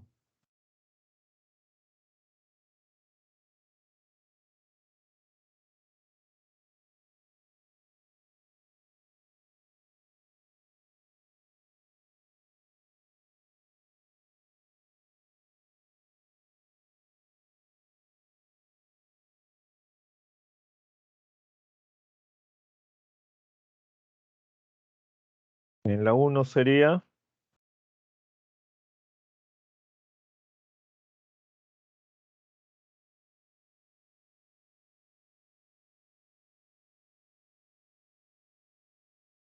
ahí sería la alternativa C, ¿no? La disputa ideológica de liberales y conservadores. Recuerden que en el texto dice que esos liberales y conservadores no llegan a formar partidos. No es una lucha de partidos. En el texto el sentido contextual de cohesionar.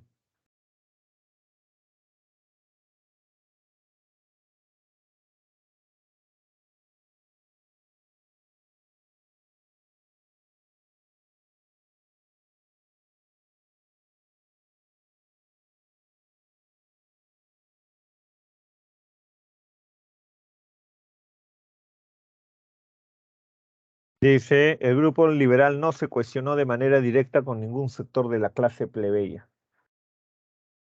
No se cohesionaron con la clase plebeya, o sea, no se vincularon con la clase plebeya, ¿no?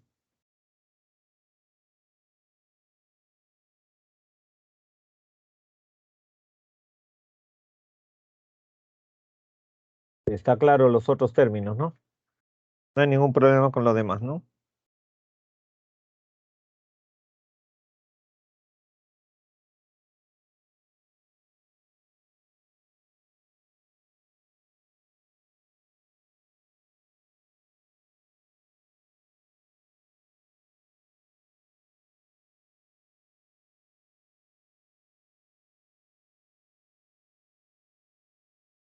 Ya, resulta incompatible respecto a la vida política de la joven república peruana sostener que, ¿cuál es falso?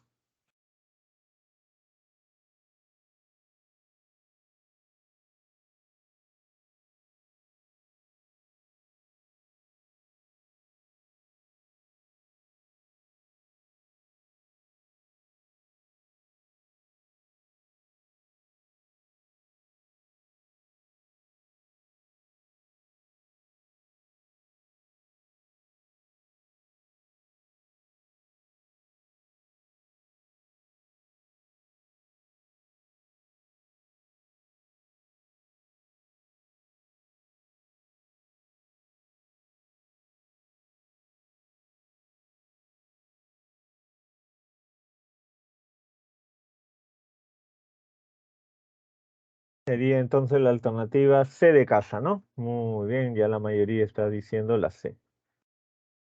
Entre los liberales estuvo González Vigil, ¿no? Pero no es el único mentor, pues, de los caudillos, ¿no? Él era liberal, ¿no? Al contrario, se supone que, ¿no? Los caudillos más bien no eran del agrado de los liberales, ¿no? Considerando la escena parlamentaria de la República en ciernes, se puede colegir que,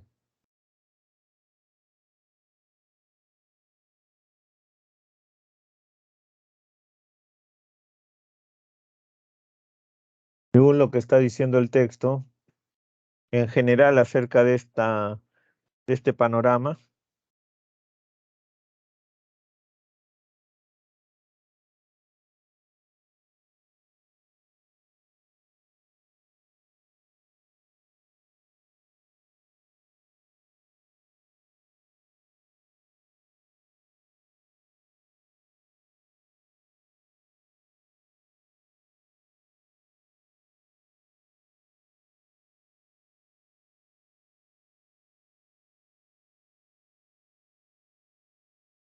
¿cuál será entonces?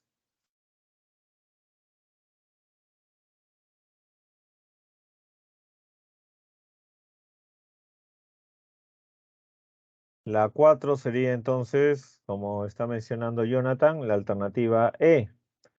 Porque ni los liberales ni los conservadores tuvieron vínculos con las clases populares, pues, ¿no? A ninguno de los dos le interesó. Hacían las cosas por su lado, pues, hasta ahorita, ¿no? Según lo expuesto, si ambas corrientes ideológicas de la temprana república hubieran conformado partidos organizados y permanentes.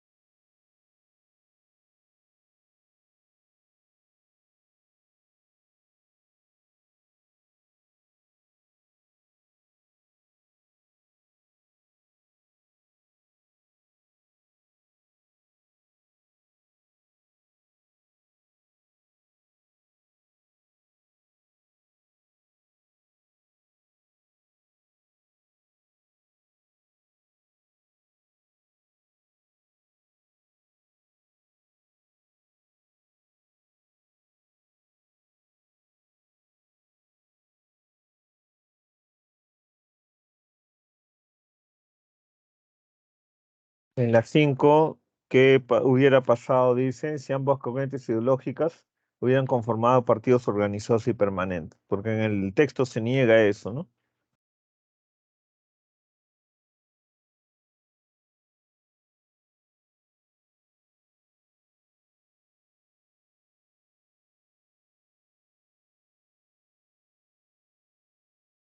En la 5 sería la E también, ¿no?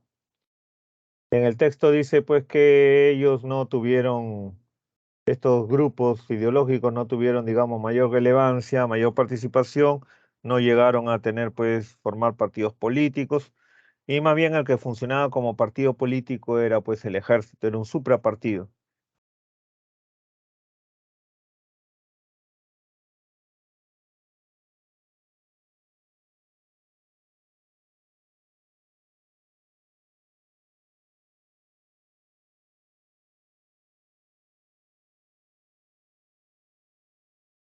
No hay ningún problema hasta ahí. ¿Sí? ¿Está claro?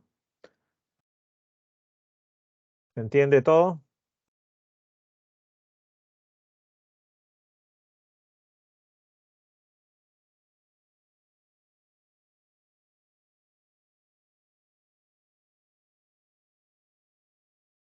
Muy bien, muy bien. Ya, vamos entonces a continuar. Tenemos el segundo texto. Este texto es interesante, agarra carnecita, ¿no? Al hombre le gusta conducir, a la mujer usar lavadoras. Los niños deben jugar a componer la casa, las niñas a cocinar. Aunque parezca mentira, hay campañas publicitarias que siguen fomentando estos estereotipos en pleno siglo XXI. Cubren marquesinas, toman radios y televisiones y se dejan ver en revistas y periódicos. Para denunciar este tipo de prácticas, la Organización de Consumidores FACUA ha convocado una nueva edición de su premio El Peor Anuncio Machista del Año.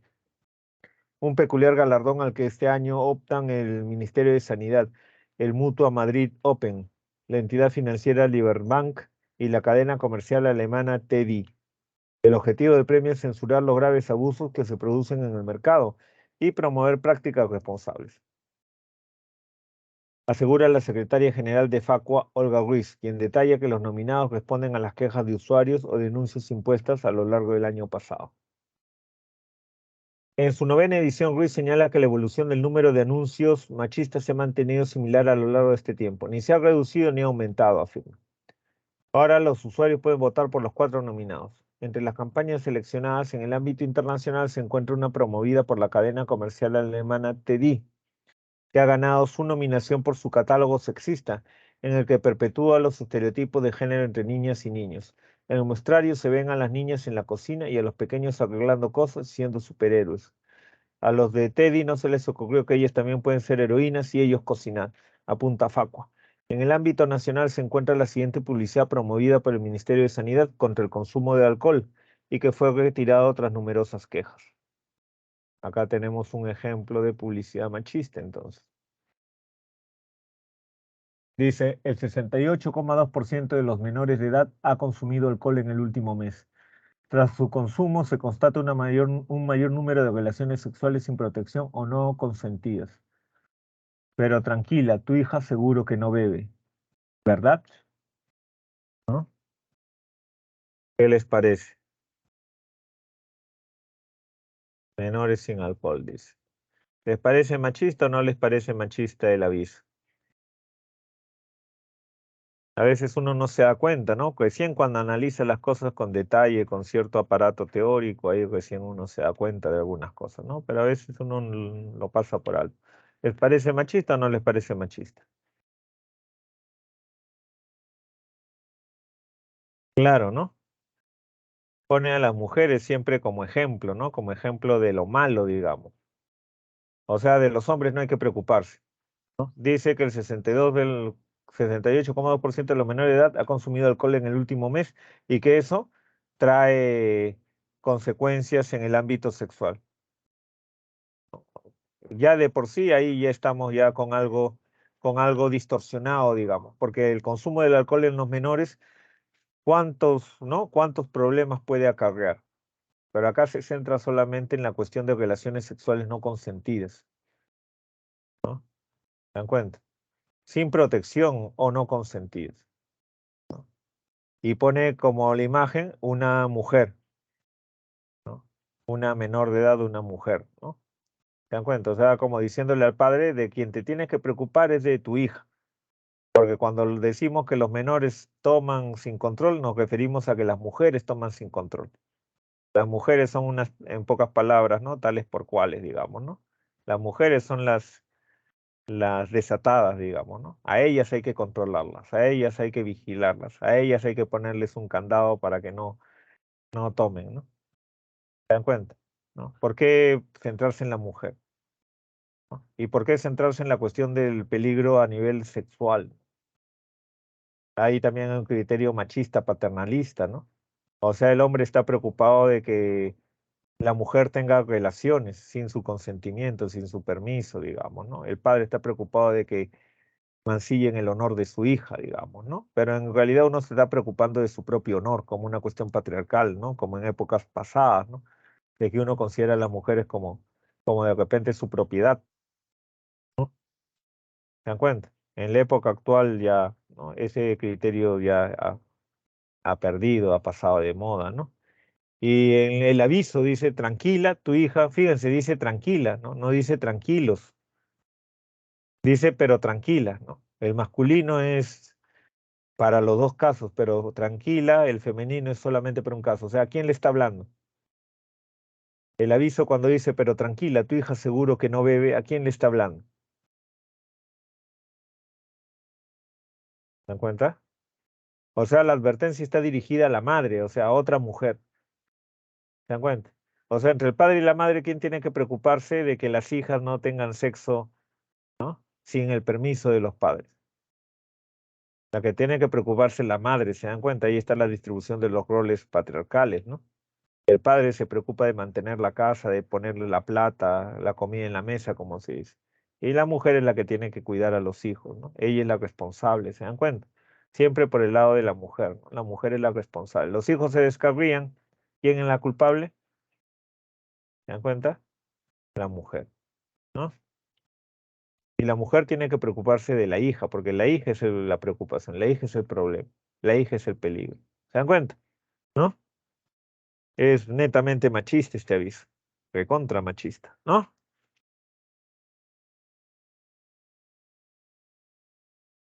Y así cuántos avisos hay, ¿no?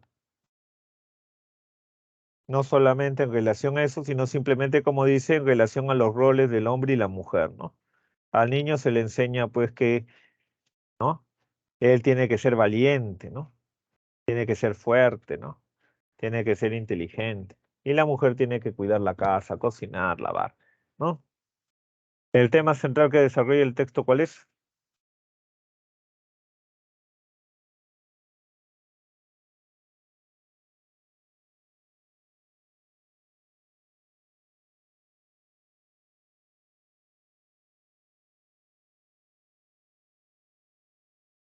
Ahí hay que tener un poquito de cuidado porque uno tiende a desviarse, ¿no?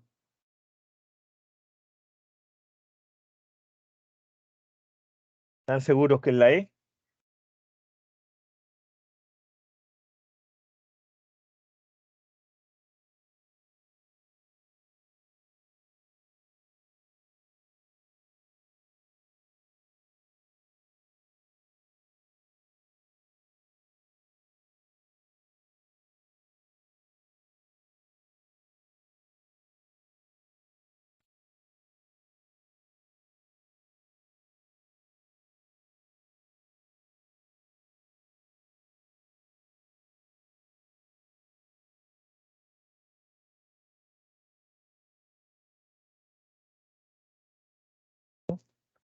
La B.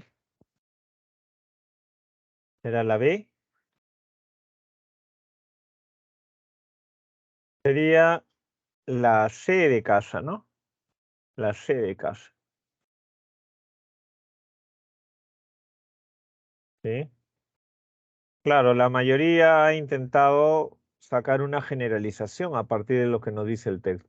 Pero el texto, si nosotros lo analizamos, fíjense, primero está una introducción de carácter general acerca del machismo en la publicidad, en los medios.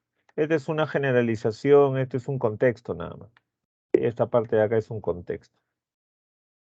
Y a partir de acá ya comienza a centrarse, dice, para denunciar este tipo de práctica, la organización FACU ha convocado una nueva edición de su premio El Peor Anuncio Machista del Año. Y a partir de esto, ¿se dan cuenta? A partir de esto, lo que hace el texto es darnos detalles sobre este premio y sobre la 9ª edición de otorgamiento de este premio. Y cuando pone acá este afiche, este es un ejemplo de una publicidad que va a recibir este premio, ¿no? Al peor, ¿no?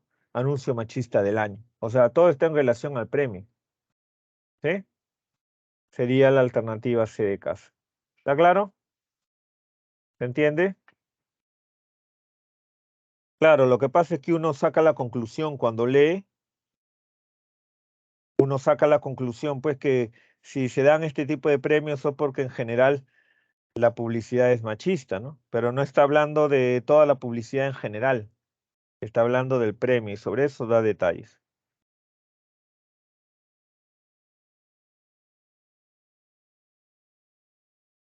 ¿Sí?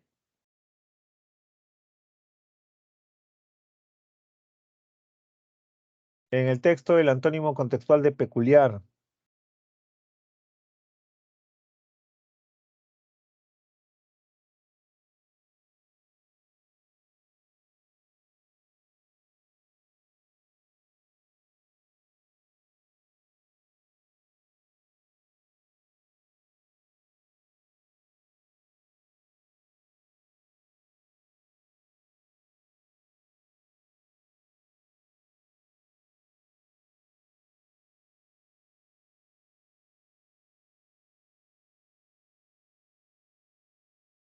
El antónimo contextual, el antónimo. El antónimo.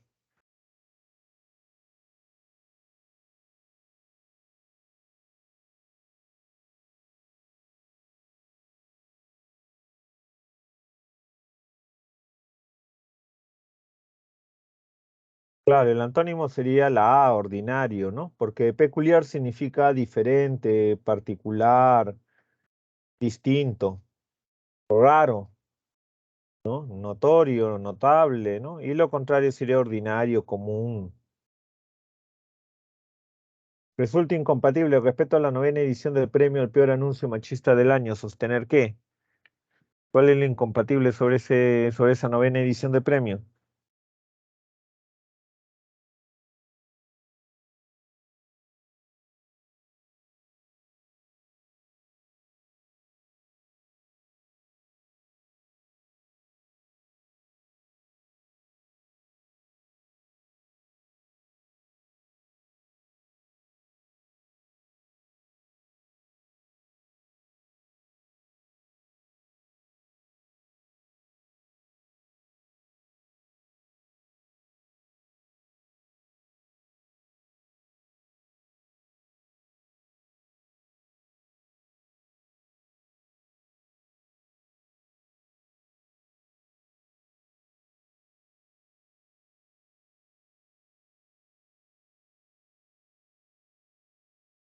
Sería en la 3, la alternativa D de dedo, ¿no?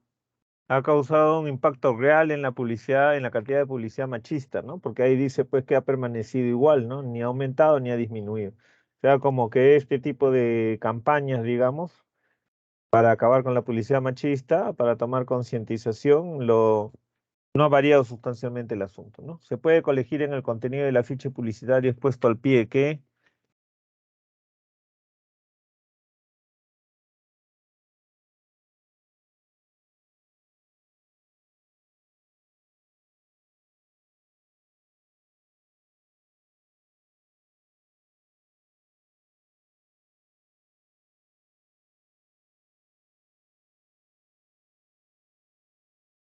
¿qué dice?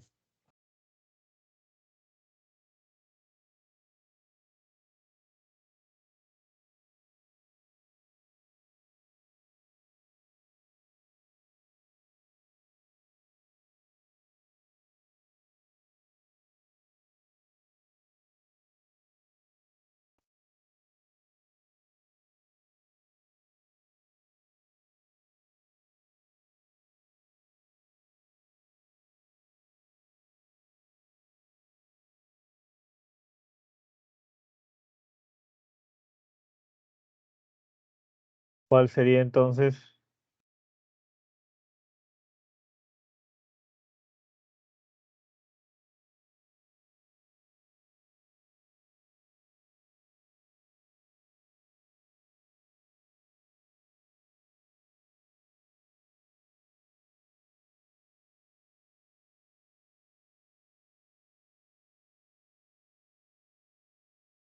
Sería entonces, se puede colegir la alternativa B, ¿no? Le atribuye, ¿no?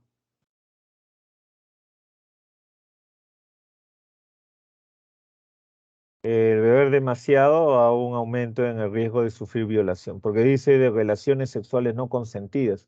Relaciones sexuales no consentidas es una forma de referirse a la violación. ¿Sí?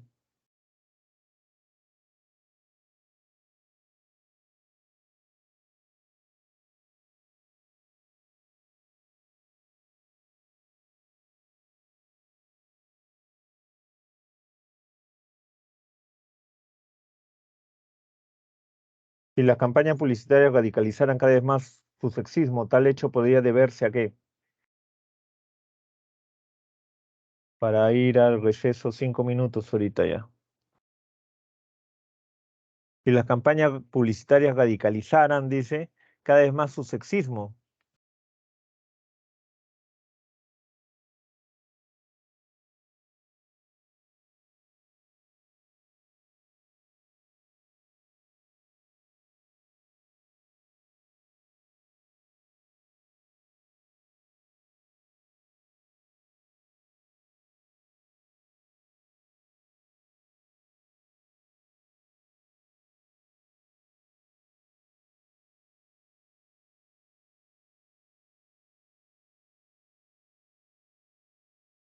¿Cuál sería entonces?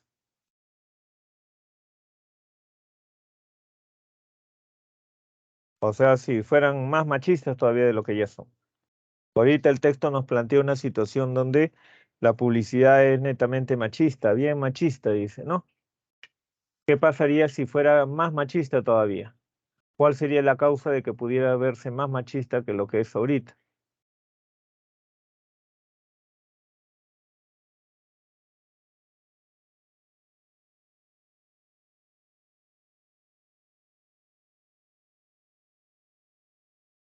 ¿Mm?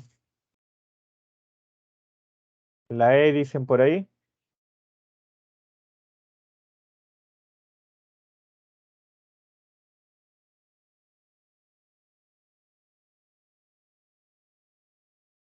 Sería entonces la alternativa.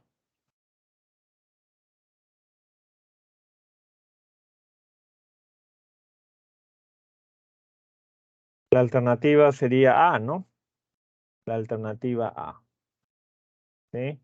Porque recuerden que en el texto no se da a entender de que haya organismos censores, o sea, no existen organismos censores. Se supone que la censura como tal está prohibida en los gobiernos, en los sistemas de gobierno, ¿no? No hay censura, ¿no? La censura en todo caso es no como parte de un organismo, sino como parte de individuos, de personas individuales, de organizaciones particulares, ¿no? El hecho es que, como ahí se da a entender en el texto, hay organizaciones que tratan de reprimir este machismo, pero no tienen efecto sus campañas, por ejemplo, de otorgar premios a las publicidades más machistas, no tiene resultado, ¿no? Se supone entonces que más pesa el prejuicio de la sociedad, la alternativa A. Muy bien, vamos a 5 minutos, tomar un descanso, ¿ya? De 2 a 2 y 5, para luego continuar con el texto 3, ¿ya?